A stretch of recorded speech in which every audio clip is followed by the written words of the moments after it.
Back in 1903, deep in Clifton, there used to be an asylum buried deep within the wilderness. Pretty soon after the Civil War, people started inhabiting the area, population-wise around 300. It was a very small town. Nonetheless, people didn't like the idea about having an asylum miles down the road. They all got together and signed a petition stating for the asylum to relocate. The petition passed, and a new asylum was built, which is now known as Lorton Prison, a facility for convicts to stay in until they are appropriately sentenced. In the autumn of 1904, the convicts were gathered and piled into the bus, which was to transport them to Lorton. Somewhere during the drive, not too far from where they left, the driver had swerved to avoid something, and the bus had started to tip and was soon rolling in a terrible collision course. Most of the convicts were injured, but had managed to escape the bus and fled into the night towards the woods. The next morning, a local police investigation had begun, and they had begun rounding up the escaped convicts.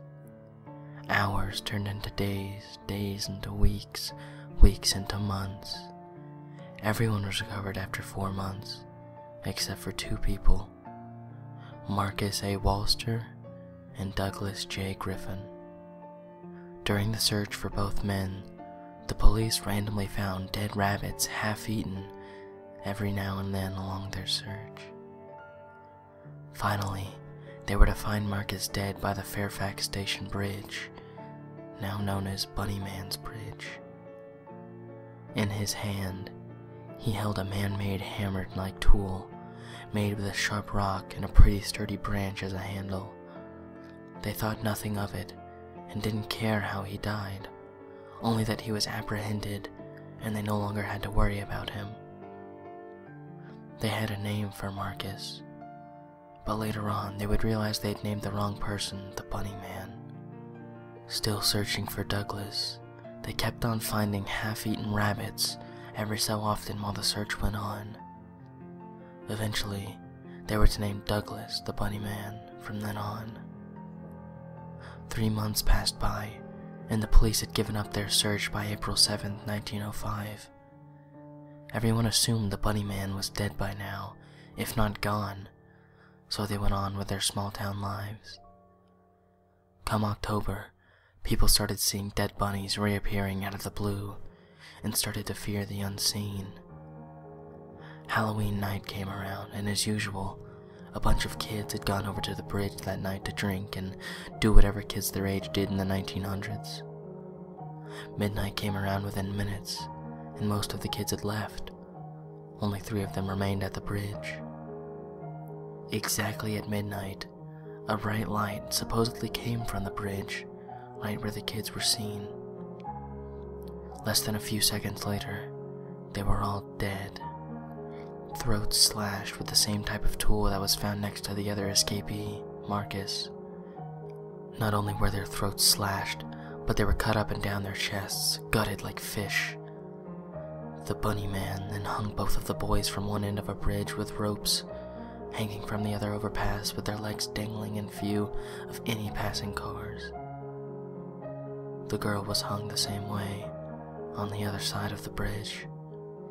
This happened on Halloween in 1905. After that, they didn't see or hear anything from him for another year.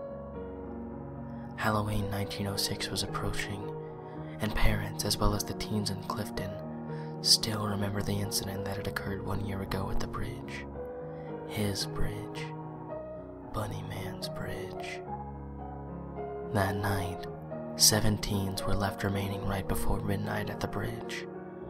Thinking little of it, 6 remained outside the bridge while 1, Adrian Hatala, had remained a good distance from the bridge, hoping to have enough time to escape if the same thing happened again. She was the only one to witness this. A dim light walking the railroad track just before midnight, stopping right above the bridge, then disappearing at the same time that a bright flash was inside the bridge. She heard the deafening sounds of terrified screaming coming from inside the bridge that lasted only seconds. Moments later, they were all hung from the bridge in the same way as the corpses a year earlier. Horrified, she ran home. She didn't tell of everything she saw, just spattered words here and there that some of the folks put together to come up with her story. No one understood it or even believed her.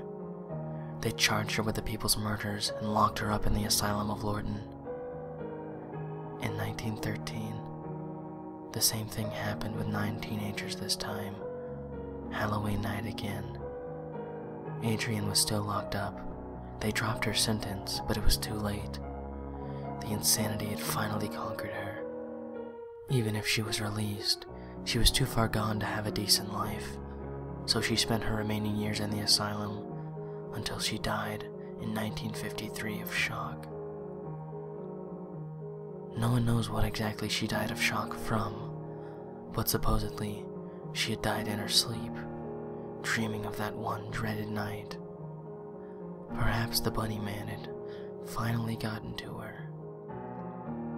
More murders were to have taken place, however. Although after the murders in 1913, most people stayed clear to the bridge on Halloween. 1943 rolls around, and 6 teenagers go strolling out on Halloween night. A couple hours later, all of them dead, same way as all the others. Investigations took place, but as usual, nothing was discovered. 1976, the same situation occurs, this time with only 3 people. The only other incident that occurred was in 1987, 12 years ago. Jeanette Charletier was enjoying the night with her 4 friends. Halloween night had finally come, and they had gone driving out to enjoy the night after invading the children's candy bags. They'd settled around 11 at the bridge, waiting for midnight to come. They didn't believe in the myth, so they decided to see it for themselves, and were to be the only ones who actually withstood the Bunnyman. They'd waited around an hour or so it was nearly midnight when Janet started to get a little scared. They'd all been pulling pranks on each other, jumping out of the bushes and screaming, so she was clearly a little worked up. Midnight hits, and by this stage she's completely freaked out. She's almost out of the bridge when the lights get really bright inside. When that happens, her body's halfway outside the bridge. She sees her skin start tearing at her chest, but nothing is piercing her skin. She manages to finally leave the bridge. Completely horrified, she hits a hanging body and knocks herself out. When she awakes, she discovers that she's been bleeding. She was lucky that the cut had just started and wasn't very bad at all. She left and never returned to that bridge again. She's been seen sitting on a swinging bench on her balcony every morning, just staring in the direction towards the bridge of a couple miles down. To this day, you can still find her on that bench every morning. From then on, the story dwells untouched and unmoved.